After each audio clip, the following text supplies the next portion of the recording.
Hello everyone, it is Jazz Cole, and as of the last video that we made, we were talking about using vocabulary words from flashcards and actually being able to use them to create full sentences that make sense instead of just words that you just don't know how to use. So in this video, I want to take that further and really talk about genders and adjectives and how we can basically use those words to be able to practice making your adjectives agree with your subjects. So we're going to get started.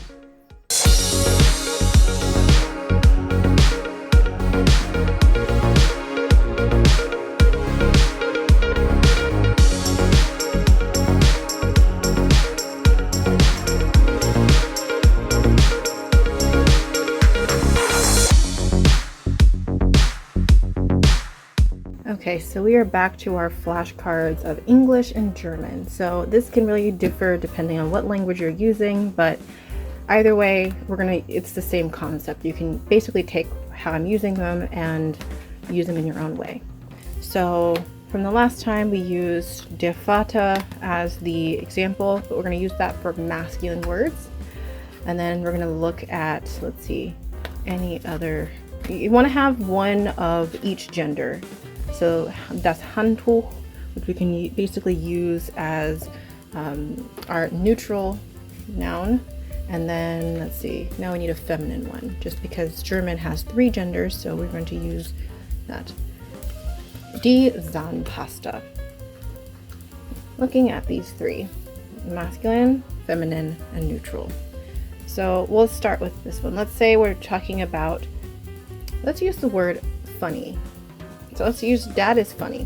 I mean, you can say that der Vater ist lustig, but you can say like the funny dad. I don't know. We're just, like I said, we're just making this up just to form the sentence. So we're gonna basically break this down, and we're gonna get our notepad and our pen as usual. So basically, adjectives obviously go in between. They go in between the and Vater. So Artikel und Nomen. So between there.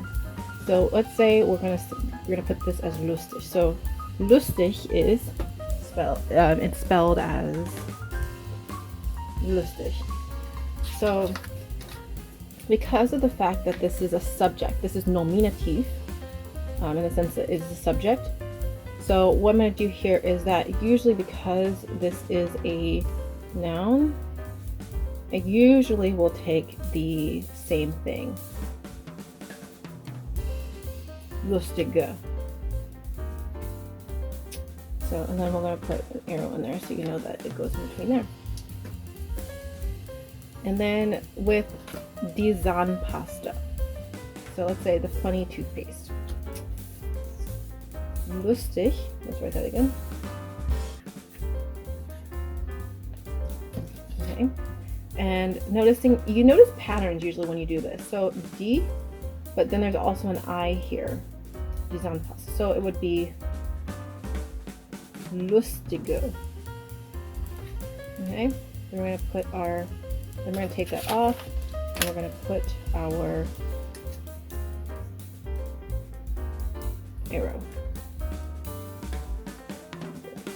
So we can't see it, but there it is. Lustige Zahnpasta.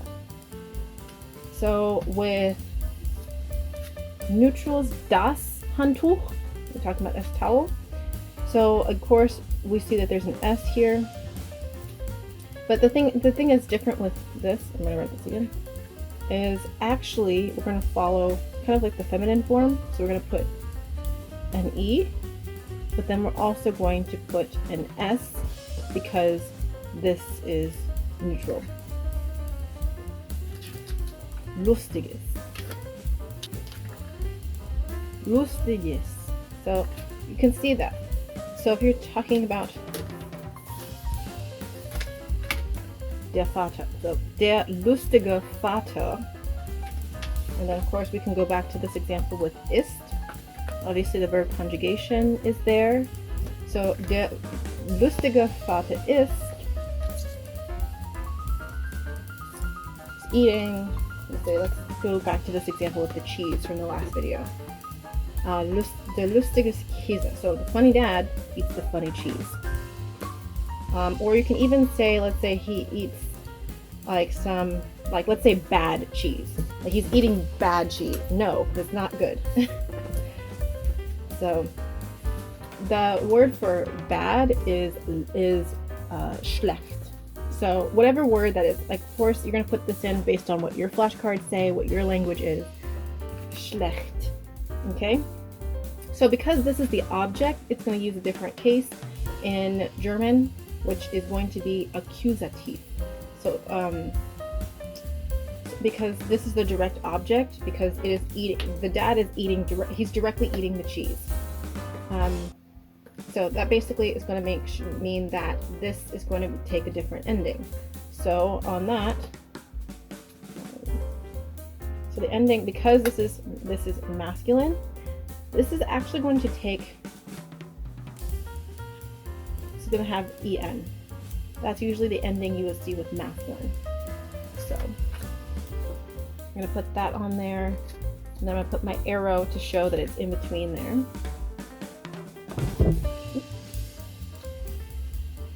Der lustige Vater ist den. So this is actually going to be den. So you can actually just cover this over that word, get rid of your arrow, and then you can also write den, the proper articles. The articles are going to change if it is in the subject form or if it's in for the object. So den schlechten Käse. Okay. So we're gonna go basically off of that, and then let's say he would, if it was something feminine, with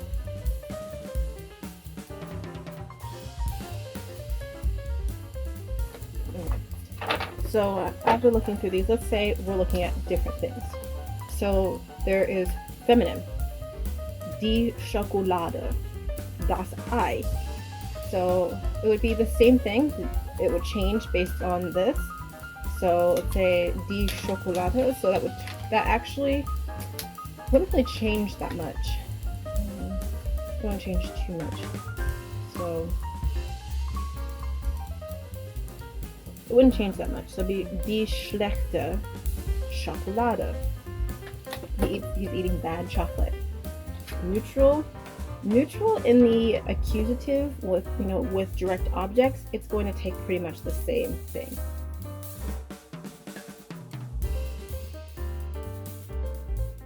It's going to take the same ending as masculine. So in that sentence, we can say that he is der lustige Vater isst den schlechten Käse. You can put und in there. Actually, we can pretend that there's a comma here. Okay. You can write on your flashcards if you want to, but you can put like a comma there. Käse, die schlechte Schokolade und das schlechten Eis. So you can basically use that in what you're, because the noun never really changes. It's usually the adjectives or everything describing it, because sometimes, depending on the language that you have, sometimes words can actually mean different things depending on what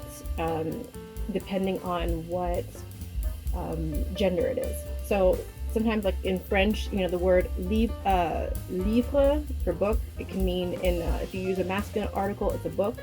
If you use the feminine article, it means half a kilo. So just keep that in mind if you're working from a language that has genders.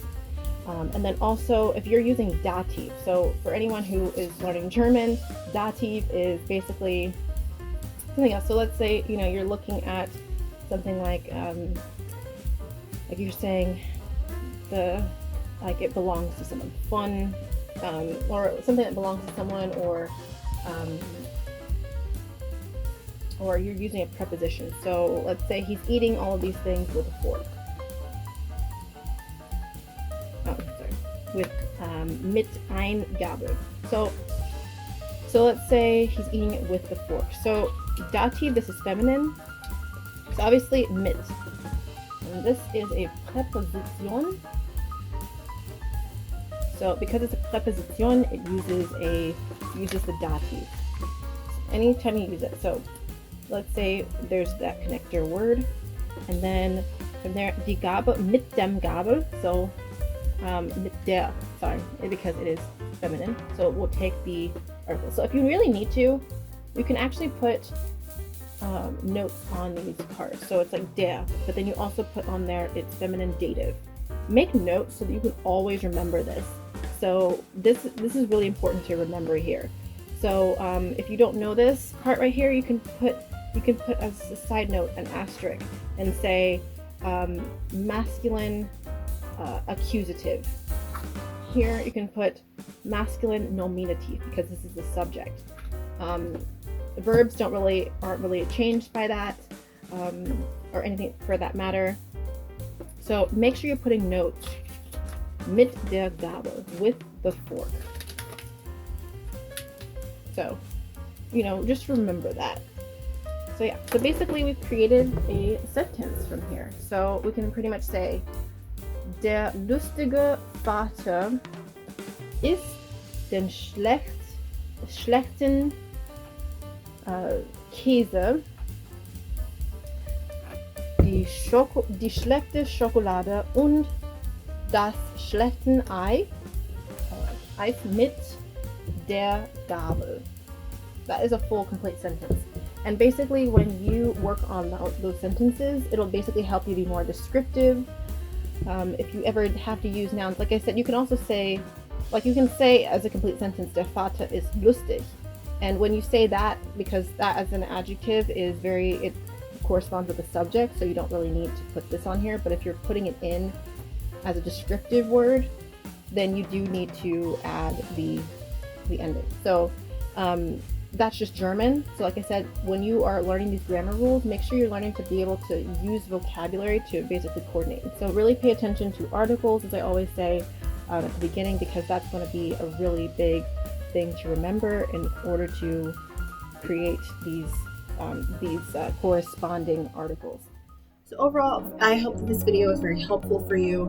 The main thing I think is very important to really keep in mind here is always looking at the article. Work from the article, and then from the definite article. And then, of course, as you start increasing your vocabulary and looking at the words that are, like the articles that are very diverse, such as indefinite, demonstrative, anything that specifically correlates with your, how that article morphs based on what the subject is. So of course, as you notice, the word is masculine, and you notice that there's always this article, and you always use this article to express the nouns that take this article generally have adjectives that take this particular ending, especially if you are working with a language that does use genders. That can make things confusing. Especially if you're coming from an English-speaking background where your language doesn't really require any genders at all. It's just being able to make sure you're looking at the article and then associating in your mind what the endings will look like for that adjective or anything you put that is between anything that you put to describe the noun. So thank you so much for watching, and I will catch you in the next one. Bye.